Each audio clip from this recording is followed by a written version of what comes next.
ചുരുങ്ങിയ സിനിമകളിലൂടെ മലയാളത്തിലെ മികച്ച സംവിധായകരിൽ ഒരാളായി ഉയർന്നു വന്ന വ്യക്തിയാണ് ജിത്തു ജോസഫ്. ദൃശ്യം എന്ന ഒരൊറ്റ സിനിമയിലൂടെ വലിയ സ്വീകാര്യത നേടിയ ജിത്തു ആദ്യമായി സംവിധാനം ചെയ്ത ചിത്രം ഡിറ്റക്റ്റീവ് ആയിരുന്നു. എന്നാൽ ഡിറ്റക്റ്റീവ് താൻ കഥ എഴുതി മറ്റൊരാളുടെ സംവിധാനത്തിൽ ചെയ്യാൻ ഇരുന്ന സിനിമയാണെന്നും അതിന്റെ ഭാഗമായി തിരക്കഥാകൃത്ത് ഡെന്നീസ് ജോസഫിനോടൊപ്പം വർക്ക് ചെയ്തിരുന്നുവെന്നും ജിത്തു ജോസഫ് പറയുന്നു. പിന്നീട് ചിത്രത്തിന്റെ ബഡ്ജറ്റ് കൂടിയപ്പോൾ ആ ചിത്രത്തിൽ നിന്ന് താൻ പുറത്തായെന്നും ആ വാശിയിലാണ് ഡിറ്റക്റ്റീവ് എന്ന ചിത്രം താൻ സംവിധാനം ചെയ്തതെന്നും ജിത്തു ജോസഫ് കൂട്ടിച്ചേർത്തു. മൈൽ സ്റ്റോൺ മേക്കേഴ്സിനോട് സംസാരിക്കുകയായിരുന്നു അദ്ദേഹം.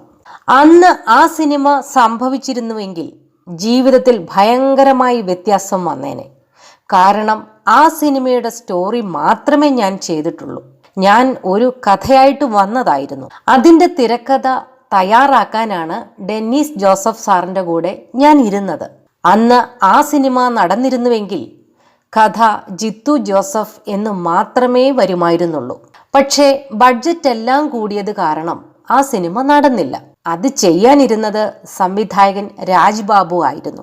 ആ ചിത്രത്തിൽ വർക്ക് ചെയ്തപ്പോൾ എനിക്ക് സ്ക്രിപ്റ്റിങ്ങിൽ ഒരുപാട് കാര്യങ്ങൾ പഠിക്കാൻ കഴിഞ്ഞു.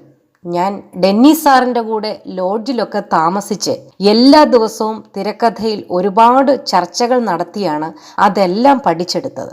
ഒരു പടത്തിന്റെ പകുതി വർക്ക് ചെയ്ത എക്സ്പീരിയൻസ്. പിന്നെ ഞാൻ ആ പ്രോജക്റ്റിൽ നിന്നും പുറത്തായി. കാരണം ചിത്രത്തിന്റെ കഥ മാറ്റി. ആ കഥയ്ക്ക് പകരം അവർ ചെസ് എന്ന സിനിമ എടുത്തു. കാരണം ഇത് കുറച്ച് ഹെവി ബഡ്ജറ്റ് ആയിരുന്നു. പക്ഷേ എനിക്കിപ്പോൾ തോന്നുന്നത് അതൊരു അനുഗ്രഹമായി മാറിയെന്നാണ്. ആ വാശിക്കിരുന്ന് ഞാൻ എഴുതിയതാണ് ഡിറ്റക്റ്റീവ്. ഡിറ്റക്റ്റീവ് വന്നപ്പോൾ കഥാ സംവിധാനം ജിത്തു ജോസഫ് എന്നായി മാറി. അതാണ് ആ വ്യത്യാസം. ജിത്തു ജോസഫ് പറയുന്നു.